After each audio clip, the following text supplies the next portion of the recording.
अभी तक हम वज्र गुणन विधि से सवाल कर रहे थे। 3.5 प्रश्नावली के कुछ सवाल हमने किए थे। आगे बढ़ते हैं क्वेश्चन नंबर 2। 3.5 प्रश्नावली। ए और बी के किन मानों के लिए निम्न रैखिक समीकरणों के युग्म के अपरिमित रूप से अनेक हल होंगे। हमें दो समीकरण दिए गए हैं। 2x + 3y = 7, a - bx + a + by = 3a + b - 2। हमें इसमें a और b के मान निकालने हैं, जबकि इन दोनों समीकरणों के अपरिमित रूप से अनेक हल होने चाहिए। तो पहला समीकरण हमने इसको a1x b1y + c1 = 0 से तुलना कर ली इन दोनों की, तो हमें a1 b1 c1 और a2 b2 c2 के मान मिल गए। हमने पढ़ा है अपरिमित रूप से अनेक हल कब होते हैं, जब a1/a2 = b1/b2 = c1/c2 हो। लगा दिया इस समीकरण में a1/a2 b1/b2 c1/c2, यहाँ से मान हमने यहाँ पुट कर दिए। इन दोनों को ले लिया, पहले सॉल्व किया तो इसकी तिरछी गुणा कर दी, 2 के अंदर गुणा करने पर ये मिला और इसे हल करने पर हमें ये एक समीकरण प्राप्त हुआ। अब ये दूसरा, इन दोनों को बराबर रख दिया और इसे सॉल्व करने पर हमें ये एक समीकरण प्राप्त हुआ। दोनों समीकरणों को जोड़ देने पर, जब हमने दोनों समीकरणों को जोड़ दिया तो ये मिला -4b + 4 = 0। इससे हमने b का मान 1 निकाल लिया। अब इस b के मान को ऊपर दिए गए किसी भी एक समीकरण में पुट कर देंगे। हमने समीकरण 2 में रख दिया तो हमें a का मान मिल गया। ठीक है, ऐसे सॉल्व करना। अगला, k के किस मान के लिए निम्नलिखित रैखिक समीकरण के युग्म का कोई हल नहीं है। इसको भी बिल्कुल वैसे ही करना है। दो समीकरण दिए हुए हैं, इसमें a1x + b1y + c1 = 0 से इसकी तुलना करने पर a1 b1 c1 के मान मिल गए। इसकी तुलना a2x + b2y + c2 = 0 से करने पर a2 b2 c2 के मान मिल गए। कोई हल ना हो, ऐसा कब होता है, जब a1/a2 = b1/b2 और बराबर ना हो c1/c2 के। तो इनके मान रख दिए हमने यहाँ पर, सॉल्व कर लिया। k = 2, k = 2 पर जो पीछे समीकरण दिए गए हैं उसमें इनका कोई भी हल नहीं होगा। ठीक है, आगे बढ़ते। निम्न समस्याओं में रैखिक समीकरणों के युग्म बनाइए और उनके हल किसी बीजगणितीय विधि से ज्ञात कीजिए। इसमें विधि नहीं दी गई है, तो आप अपने इच्छा से कोई भी विधि लगा सकते हैं। बीजगणितीय विधि, विलोपन विधि, प्रतिस्थापन विधि या वज्रगुणन विधि, जो भी आपको अच्छी लगती है। हम तीनों विधियों से एक एक क्वेश्चन कर लेते हैं। ठीक है, पहला क्वेश्चन है, एक छात्रावास के मासिक व्यय का एक भाग नियत है तथा शेष इस पर निर्भर करता है कि छात्र ने कितने दिन भोजन लिया है। जब एक विद्यार्थी ए को 20 दिन भोजन करता है, 1000 रुपये छात्रावास के व्यय के लिए अदा करने पड़ते हैं। जबकि एक विद्यार्थी बी को 26 दिन भोजन करता है, छात्रावास के व्यय के लिए 1180 रुपये अदा करने पड़ते हैं। नियत व्यय और प्रतिदिन के भोजन का मूल्य ज्ञात कीजिए। ठीक है, क्वेश्चन समझ में आया। कोई हॉस्टल है, उसमें क्या है कि मासिक दर निश्चित है, इतना तो देना ही देना है किराया, प्लस पर डे का भोजन का, हर दिन का भोजन का भी एक निश्चित किराया है। अगर एक दिन भोजन किया तो इतना रुपया, अगर नहीं किया तो वो रुपया माइनस हो जाएगा। तो महीने का तो देना ही देना है, प्लस प्रतिदिन भोजन का अलग से देना है। तो हमने मान लिया मासिक व्यय x रुपये है और प्रतिदिन के भोजन का व्यय y रुपये। तो विद्यार्थी ये क्या करता है, 20 दिन भोजन करता है तो 1000 रुपये देता है, यानी x तो उसे देने ही देने हैं, प्लस 20 × y = 1000 रुपये उसने देने हैं। ये हो गया समीकरण 1। ऐसे विद्यार्थी b 26 दिन भोजन करता है तो x + 26y = 1180। इन दोनों समीकरण में समीकरण 2 में से एक को घटा लिया। ये कौन सी विधि हो गई, विलोपन विधि। ठीक है, घटा के y का मान आ गया। ये y का मान ऊपर में से किसी भी एक समीकरण में रख देंगे तो उससे हमें x का मान मिल जाएगा, x = 400। अतः नियत व्यय यानी जो मासिक व्यय वो 400 रुपये है, उसके अलावा प्रतिदिन के भोजन का व्यय 30 रुपये है। अगला सवाल, एक भिन्न 1/3 हो जाती है जब उसके अंश में 1 घटाया जाता है, और वह 1/4 हो जाती है जब हर में 8 जोड़ दिया जाता है। वह भिन्न ज्ञात कीजिए। हमने माना अंश बराबर x है, हर बराबर y है, तो भिन्न क्या हो गई, x/y। यदि अंश में 1 घटा दिया जाए, अंश में से 1 घटा दिया किंतु हर वही रहा, तो भिन्न क्या हो गई, 1/3। x - 1 / y = 1/3। इसको हल कर लिया, ये समीकरण मिल गया 3x माइनस 3 बराबर y। अब सेकंड कंडीशन क्या कहती है कि यदि हर में 8 जोड़ दिया जाए तो भिन्न 1/4 हो जाती है। अंश वही रहा, अंश x रहा, हर में 8 जोड़ दिया तो भिन्न हो गई 4x बराबर y प्लस 8। इससे हमें 4x माइनस वाई बराबर 8 समीकरण 2 मिल गया।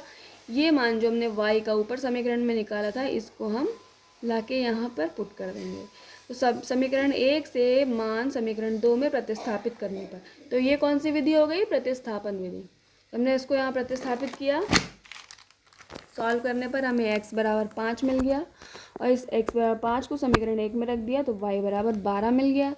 यानी अंश बराबर 5, हर बराबर 12, तो भिन्न हो गई 5/12। ठीक है, दोनों हमने मेथड रिवाइज कर लिए जो भी थे हमारा। अगला है, यश ने एक टेस्ट में 40 अंक अर्जित किए। जब उसे प्रत्येक सही उत्तर पर 3 अंक मिले तथा अशुद्ध उत्तर पर 1 अंक की कटौती की गई। यदि उसे सही उत्तर पर 4 अंक मिलते और अशुद्ध उत्तर पर 2 अंक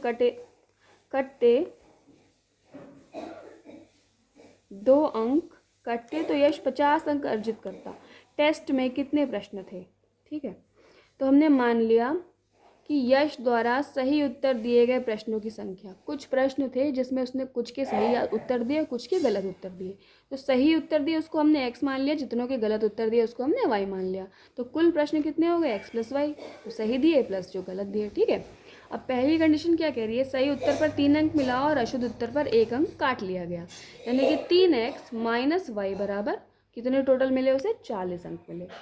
ऐसे ही दूसरी कंडीशन क्या कह रही है? सही उत्तर पर 4 अंक मिला और अशुद्ध उत्तर पर 2 अंक काट लिया गया, यानी कि 4x माइनस 2y बराबर 50।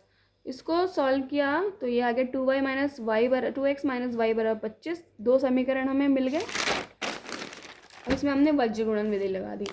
पहला समीकरण है 3x माइनस वाई माइनस 40 बराबर 0। इससे हमने a1, b1 और c1 के मान निकाल लिए। दूसरा समीकरण है 2x माइनस वाई माइनस 25 बराबर 0। इससे हमने a2, b2 और c2 के मान निकाल लिया।